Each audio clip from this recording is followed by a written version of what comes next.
ஹரே ராமா ஹரே கிருஷ்ணா. கற்பூர காலை வணக்கம். இன்று நாம் காணவிருக்கும் ஸ்லோகம், பாடல், ஆன்மீக கதை வழங்குபவர்கள் பாஸ்கரா கற்பூரம். பூஜைக்கென்றே புத்தது பரிசுத்தமான பாஸ்கரா கற்பூரம் மற்றும் சாம்பிராணி வகைகள், சேலம். இன்றைய ஸ்லோகம்: பூஜாய ராகவேந்திராய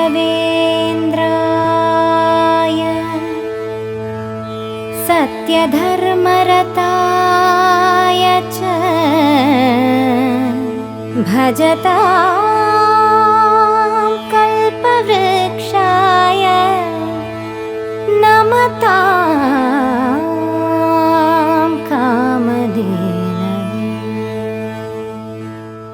இன்றைய பாடல்: நம்பி கெட்டவர் எவரையா, நம்பி கெட்டவர் எவரையா, உமை நாயகனை திருமயிலையின் இறைவனை நம்பி கெட்டவர் எவரையா, உமை நாயகனை திருமயிலையின் இறைவனை நம்பி கெட்டவர் எவரையா.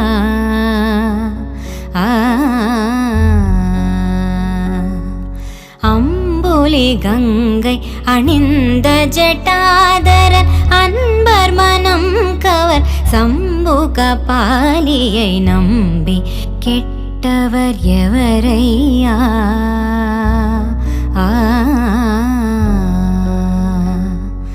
ஒன்றுமே பயனில்லை என்று உணர்ந்த பின்பவர் உண்டென்பார். ஒவ்வொரு மனிதனும் ஒரு நாளின் நிலை எய்துவதுருதி. இதை மறந்தால் அன்று செயலிழந்தலமரும் பொழுது சிவன் பெயர் நாவில் வாராதே. ஆதலினால் மனமே இன்றே சிவநாமம் சொல்லி பழகு அன்புடன். நம்பி கெட்டவர் எவரையா, உமை நாயகனை திருமயிலையின் இறைவனை நம்பி கெட்டவர் எவரையா.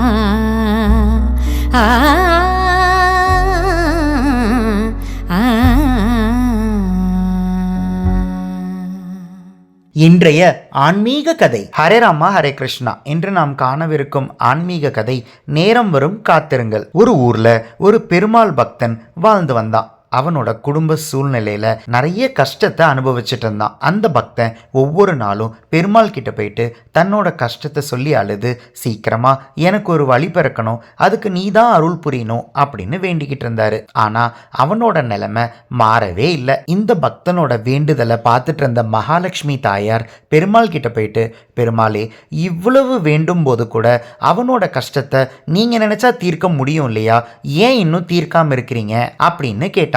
பெருமாள் மகாலட்சுமி கிட்ட, மகாலட்சுமி, அவனோட பூர்வ ஜென்ம கர்மா, இந்த ஜென்ம கர்மா, இதெல்லாத்தையும் வச்சு பார்க்கும்போது இன்னும் அவனுக்கு நல்ல நேரம் வர்றதுக்கு 2 மாதம் ஆகும். 2 மாதத்துக்கு அப்புறம் அவன் என்ன எதிர்பார்க்குறானோ அதை விட அவனோட வாழ்க்கை நல்லா மாறப்போகுது அப்படின்னு சொன்னார்.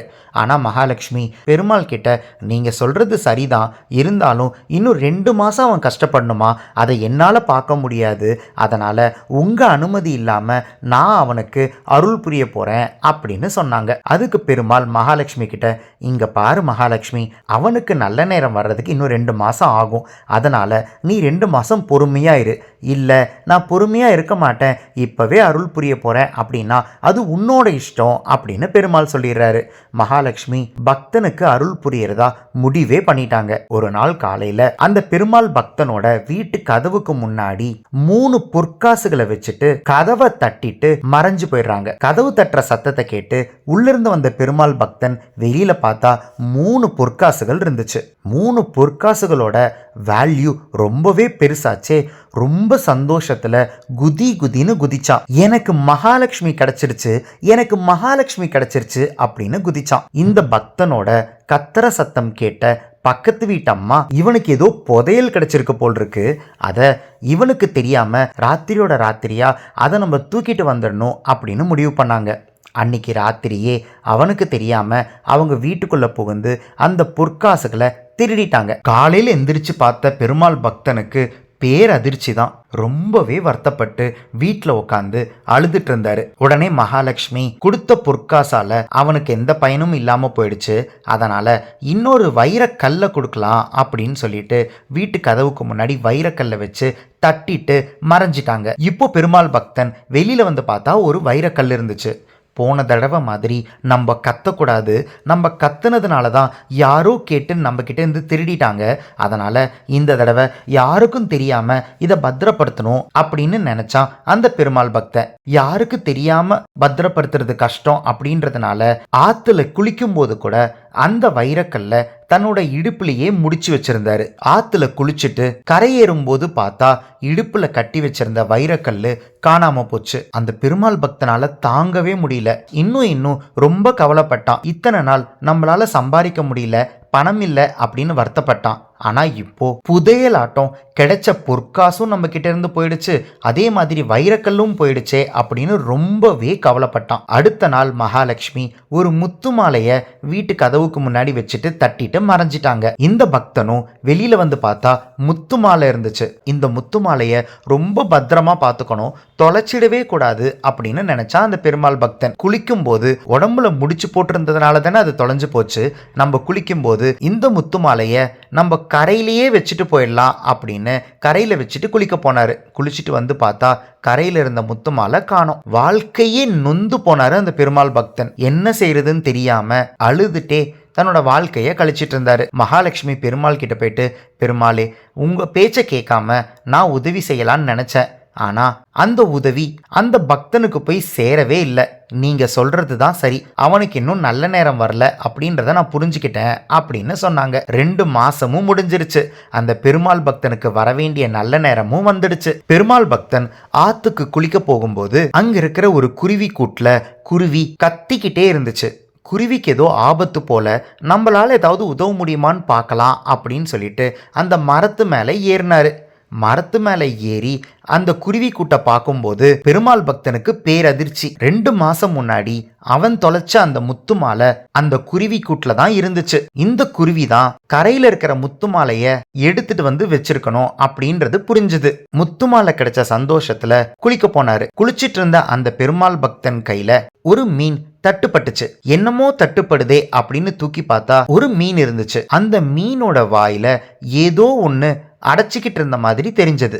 அது என்ன அப்படின்னு எடுத்து பார்த்தா 2 மாசம் முன்னாடி இவன் தொலைச்ச அந்த வைரக்கல்லு. பெருமாள் பக்தனுக்கு சந்தோஷம் தாங்கல. ரொம்ப சந்தோஷமா பெருமாளுக்கு நன்றி சொல்லிட்டு நேரா வீட்டுக்கு போய் நான் தொலைச்சதை கண்டுபிடிச்சிட்டேன் அப்படின்னு மனைவிக்கு கேட்கிற மாதிரி கத்தி சொன்னாரு. பக்கத்து வீட்டுல இருக்கிற அம்மாக்கு அது கேட்டுச்சு. பக்கத்து வீட்டுல இருக்கிற அம்மா என்ன நினைச்சிட்டாங்க அப்படின்னா, நம்ம தான் அந்த பொற்காசுகளை திருடிட்டோம் அப்படின்னு கண்டுபிடிச்சிட்டான் போல் இருக்கு, அவன் போலீஸுக்கு போனா நம்ம மாட்டிக்குவோம், அதுக்கு பதிலா நம்மளே நேரா போய் அந்த பொற்காசுகளை திருப்பி கொடுத்துடலாம் அப்படின்னு முடிவு பண்ணாங்க.